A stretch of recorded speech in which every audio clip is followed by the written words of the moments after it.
President of Indonesia, somebody who's an amazing leader.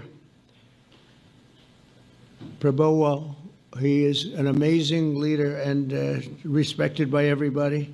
He was in the room with us. We were together with most of these people that I'm mentioning. Others were the countries, both of us, with many other countries, which is the only way this whole situation gets solved.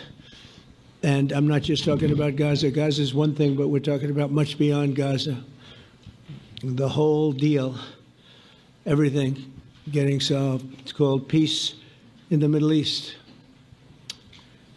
So today is a historic day for peace, and Prime Minister Netanyahu and I have just concluded an important meeting on many vital issues, including Iran, trade, the expansion of the Abraham Accords, and most importantly, we discussed how to end the war in Gaza, but it's just a part of the bigger picture, which is peace in the Middle East. And let's call it eternal peace in the Middle East. So this is far more than anybody expected, but the level of support that I've had from the nations in the Middle East and surrounding Israel and neighbors of Israel has been incredible, incredible. Every single one of them. This afternoon, after extensive consultation with our friends and partners throughout the region, I'm formally releasing our principles for peace, which people have really liked, I must say. And these are done not just routinely done, these are done with total consideration and working with the nations that we're talking about. All of these nations have made contributions to those suggestions.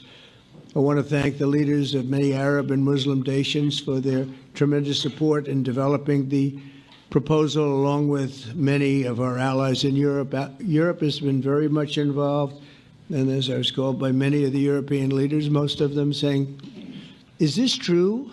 Are you really doing peace in the Middle East? This is the most incredible thing we've heard. Some think it's the biggest thing they've ever heard. They called just to find out, was it just a rumor or is it actually done? And then they said, have you spoken to the Arab leaders? Have you spoken to all of the other leaders that we have to get? A lot of people involved in this one.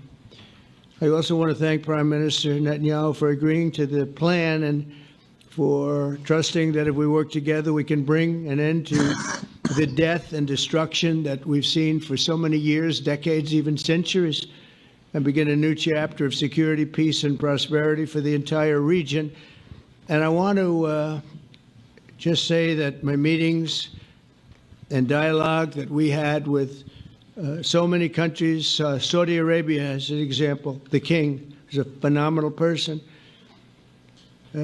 The Emir of Qatar, he's an incredible people. UAE, and that's MBZ and ABZ.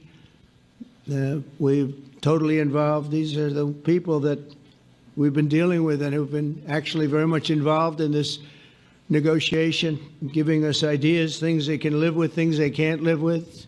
Pretty complex. I mean, after 2,000, 3,000 years, whatever it is, I guess it's got to be a little complex, or it would have been done a long time ago. The King of Jordan was with us, as you know, in the United Nations. The President of Turkey, President Erdogan, is a friend of mine, a strong man, but a good man. President of Indonesia, somebody who's an amazing leader. Prabowo, he is an amazing leader and respected by everybody. He was in the room with us. We were together with most of these people that I'm mentioning. Others were by phone or the next day.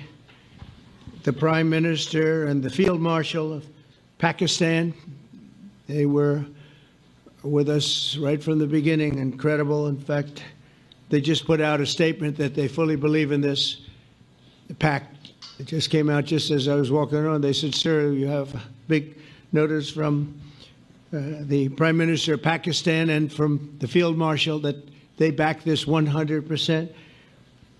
President El-Sisi of Egypt, who's terrific. And these are people I've gotten to know over the years. I mean, I would say it started around 2015 and then went into 2016 when the presidency officially began. But I've known him actually for a long time, and there are many cases really great men. I can't say in all cases, but I will tell you, in many cases, they're great men, and some great women too. They tend to be mostly men, however, I will say that. But if accepted by Hamas, this proposal calls for the release of all remaining hostages immediately, but in no case more than 72 hours.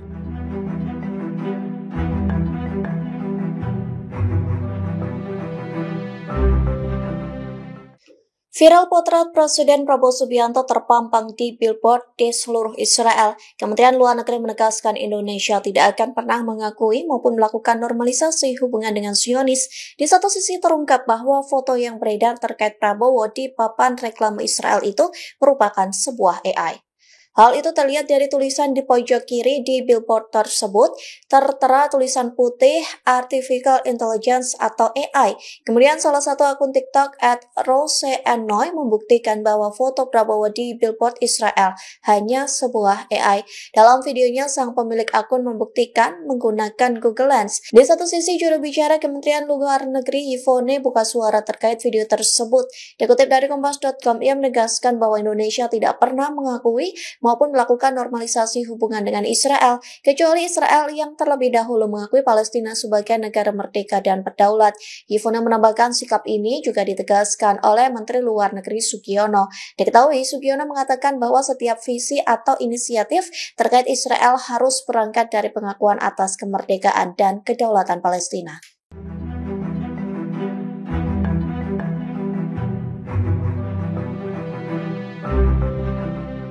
Presiden Amerika Serikat Donald Trump mengumumkan proposal perdamaian di Gaza yang berisi 20 poin.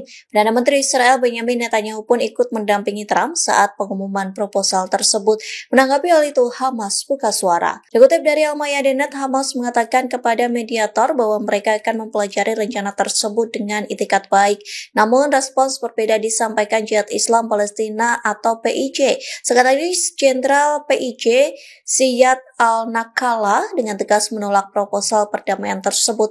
Pihaknya mengatakan proposal itu tak lebih dari sekedar kesepakatan penuh antara Amerika Serikat dan Israel. Al-Nakala menekankan bahwa pengumuman tersebut mencerminkan posisi Israel secara terperinci. Lebih lanjut, ia mengatakan proposal perdamaian itu nantinya untuk kelanjutan agresi terhadap rakyat Palestina. Ia memperingatkan bahwa usulan tersebut merupakan upaya untuk memaksakan realitas baru melalui Amerika Serikat seusai pendudukan gagal mencapainya melalui gempuran ke Gaza. Diketahui Gedung Putih menyampaikan proposal perdamaian Gaza pada Senin 29 September malam. Trump menegaskan jika Israel dan Hamas setuju proposal tersebut, maka perang akan segera berakhir. Upaya mediasi yang dipimpin oleh Qatar dan Mesir pun masih terus berlangsung.